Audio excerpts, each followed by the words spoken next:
ಹರಿ ಓಂ. ನಮಸ್ಕಾರ. ಯಾವ ದಿಕ್ಕಿಗೆ ಕುಳಿತುಕೊಂಡು ಊಟ ಮಾಡಿದರೆ ನಮಗೆ ಆಯುಷ್ಯ ಜಾಸ್ತಿ ಆಗುತ್ತೆ ಅಂತ ಒಂದು ವಿಚಾರ ನಮ್ಮ ಋಷಿಮುನಿಗಳು ತಿಳಿಸಿದ್ದಾರೆ. ಅದು ಒಂದು ಶ್ಲೋಕದಲ್ಲಿ ಅವರು ಹೀಗೆ ಹೇಳ್ತಾರೆ: ಆಯುಷ್ಯಂ ಪ್ರಾಂಗ್ಮುಖೋ ಭುಂಕ್ತೆ ಯಶಸ್ಯಂ ದಕ್ಷಿಣಾಮುಖಃ ಶ್ರಿಯಂ ಪ್ರತ್ಯಂಗ್ಮುಖೋ ಭುಂಕ್ತೆ ಋತಂ ಭುಂಕ್ತೆ ಹ್ಯುದಂಗ್ಮುಖಃ.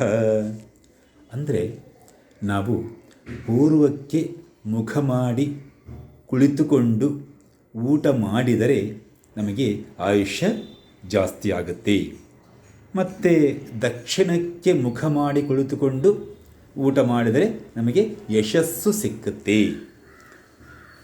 ಮತ್ತು ನಾವು ಪಶ್ಚಿಮಕ್ಕೆ ಮುಖ ಮಾಡಿ ಕುಳಿತುಕೊಂಡು ಊಟ ಮಾಡುವುದರಿಂದ ನಮಗೆ ಐಶ್ವರ್ಯ ಲಭಿಸುತ್ತೆ. ಮತ್ತು ಉತ್ತರಕ್ಕೆ ಮುಖ ಮಾಡಿ ಕುಳಿತು ಊಟ ಮಾಡೋದ್ರಿಂದ ಸತ್ಯದ ಫಲ ಸಿಕ್ಕತ್ತೆ.